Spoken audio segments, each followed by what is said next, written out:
após uma live que o presidente aulas de indícios para saber se a pessoa está mentindo ou não, né?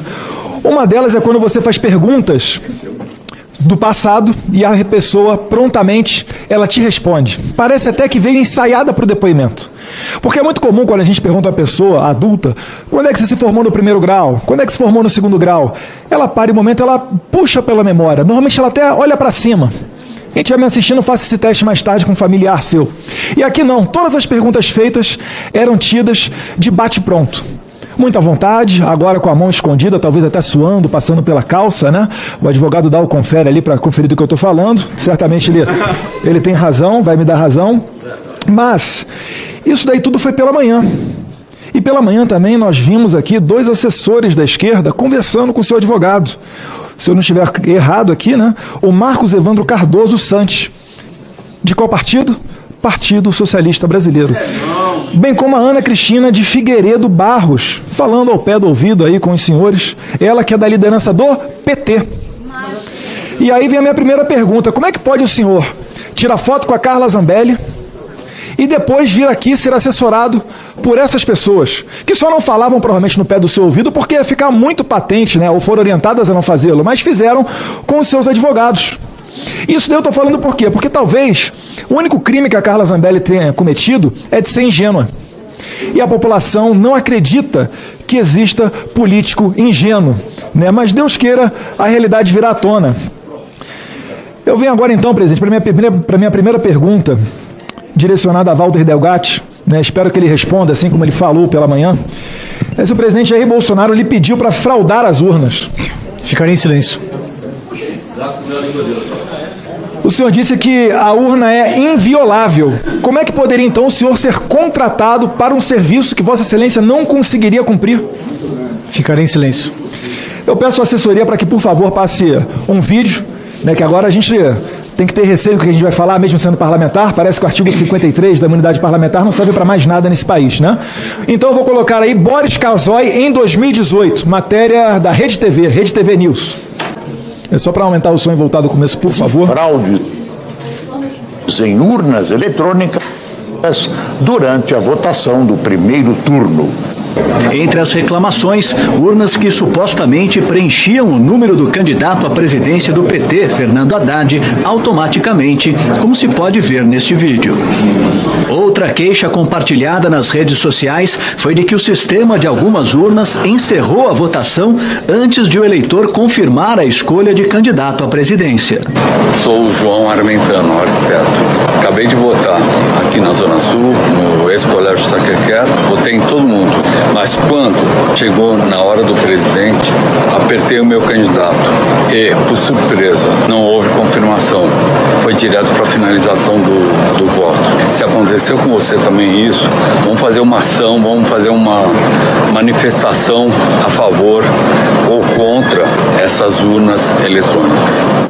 A Justiça Eleitoral afirmou que muitas reclamações dos eleitores estão surgindo porque eles podem estar confirmando o voto sem olhar a tela e antes mesmo de ver a foto dos candidatos. Reclamações frequentes que viralizaram na internet são de que urnas eletrônicas não exibiram a imagem e nem o número de Jair Bolsonaro do PSL.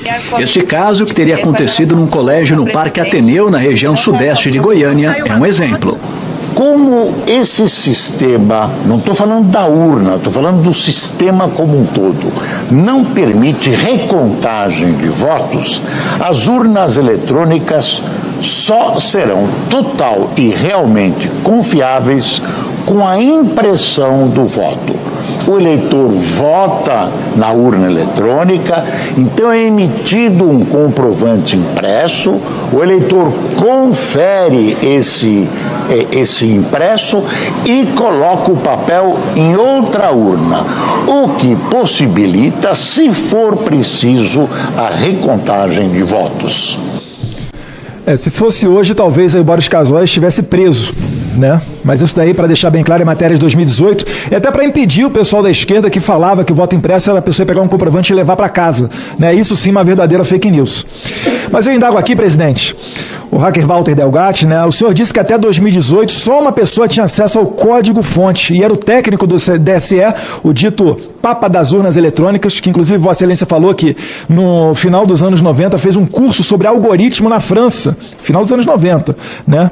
E disse que o Giuseppe Giannini, então, poderia ele votar por 200 milhões de pessoas. Vossa Excelência confirma isso? Ficarei em silêncio. Muito bom. O senhor falou que a partir do inquérito da Polícia Federal número 1361, que foi iniciado em novembro de 2018, após, né, o hacker que invadiu as urnas eletrônicas, o sistema do TSE, fez a denúncia na revista Tecmundo, depois foi aberto o inquérito da Polícia Federal. Esse inquérito recebeu o número 1361. Então, depois desse inquérito, 5 pessoas, então, passaram a ter acesso a esse código-fonte. O senhor confirma isso? Este trabalho dentro do TSE, se é uma pessoa sozinha, se são 20, se são 30, o senhor tem ideia de como seja? Eles dizem que são 5 pessoas, mas eu descobri que até 2018, 2019 era apenas uma pessoa, que é... Eu posso falar o nome aqui da pessoa? Pode. Giuseppe Dutra Giannino. E em 98 ele já havia feito um curso de algoritmos. Em 98 ninguém sabia o que era isso aqui no Brasil. Ele fez um curso na França. Eu levantei isso, que ele fez esse curso na França de algoritmos. Então, eu achei estranho eles darem tanto poder a apenas a uma pessoa, porque outra pessoa no lugar dele, ou até ele, tem o poder de decidir o resultado de uma eleição. Ele vota por 200 milhões de habitantes, caso ele tenha essa má intenção. Ficarei em silêncio. E só é possível fraudar as urnas eletrônicas com esse código-fonte, correto? Ficarei em silêncio. Presidente, eu só peço que me assegure aqui a minha imunidade parlamentar, porque eu vou falar que é muito grave, posso ser perseguido em virtude daquilo que eu falar, mas esse inquérito, né, mais uma vez abriu um inquérito contra mim, né, mas esse inquérito, que foi aberto em novembro de 2018, por determinação da então presidente do TSE, ministra Rosa Weber, muito bem feito, um documento foi assinado por Giuseppe Giannino, o delegado da Polícia Federal, perguntou ao TSE se ocorreu alguma violação do sistema do tribunal. E o senhor Giuseppe Giannino respondeu ao delegado que sim, que entre os meses de março, pelo menos os meses de março, até o final das eleições, ou seja, outubro, novembro, hackers caminharam dentro dos sistemas do TSE. No entanto, ao obter essa resposta do senhor Giuseppe Giannino, o delegado federal requisita os registros log, que são as impressões digitais por onde aquele hacker tramitou dentro do sistema. E aí o senhor Giuseppe Giannino disse que a empresa terceirizada que toma conta desse banco de dados para o TSE, de maneira inadvertida, deletou os registros por onde esse hacker andou. Vejam só. Provavelmente, né, Cabo? De repente foi sem querer, né? Um deslize fora aqui do padrão. E eu estou falando isso daí por quê, presidente? Porque esses assuntos, já que a gente está debatendo aqui, estão no foco dos atos de 8 de janeiro, a revolta com relação às eleições, etc., eu queria pedir aos colegas o apoio para aprovarmos o requerimento do senador Esperidion Amin, que eu acho que ninguém aqui vai falar que é de extrema direita, ultradireita, superdireita, em que ele pede a cópia integral desse inquérito, que só foi transformado em sigiloso após uma live que o presidente Bolsonaro fez, junto com o relator da PEC 135, a PEC do voto impresso, deputado Felipe Barros. Só foi decretado sigiloso esse inquérito após essa live. E ainda assim tentam falar que o Bolsonaro vazou dados sigilosos de uma investigação da PF, o que é uma verdadeira mentira. Mas aqui essa comissão ela tem poderes para requisitar isso. E não somente isso, para que nós apoiemos também o requerimento do também senador Esperidion Amin para convocar aqui o Giuseppe Giannino para nos dar essas explicações e não trazer aqui um hacker que de manhã fala uma coisa, à tarde fica quieto. A gente está vendo ali uma matéria da Rede TV onde as pessoas filmaram apertando um botão e aparecendo o candidato do PT por ocasião daquela eleição. O hacker aqui mais cedo, agora ele não está falando, mas mais cedo, disse que Giuseppe Giannino era a única pessoa do Brasil até 2018 a ter acesso a esse código-fonte, que é o ingrediente necessário, nas palavras do hacker, para envenenar o sistema. E uma analogia simples aqui é que o código-fonte seria como a farinha, o ovo de um bolo, o leite, então, e o compilado seria o bolo pronto. E quem tem acesso aos ingredientes, consegue inserir um veneno lá e esse bolo fica venenoso. Quem seria, como seria possível fazer isso? Em que momento? No momento em que é criado e editado e atualizado o código-fonte. No TSE ou quando chega nas cidades? No TSE, nas cidades não. Então que Giuseppe Giannino vem aqui fazer esses esclarecimentos, né? Não vou ser repetitivo aqui, mas gostaria de lembrar também, né? O senador Flávio Bolsonaro falou muito bem.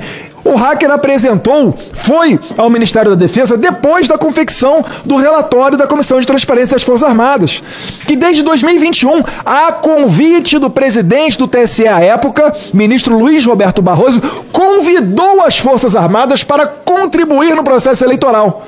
Lamentavelmente, o ministro Barroso interferiu aqui no Congresso quando se juntou com 11 presidentes partidários, não sei utilizando quais argumentos, mas os fez convencer a votar contra a PEC 135, numa verdadeira interferência indevida aqui no Poder Legislativo. Então, é a manifestação que eu faço, senhor presidente, e gostaria aqui de mais uma vez ressaltar que é de suma importância a vinda de Giuseppe Giannino e o acesso a esse inquérito da Polícia Federal que até hoje não foi concluído. Passaram-se mais de 4 anos da denúncia. Muito obrigado.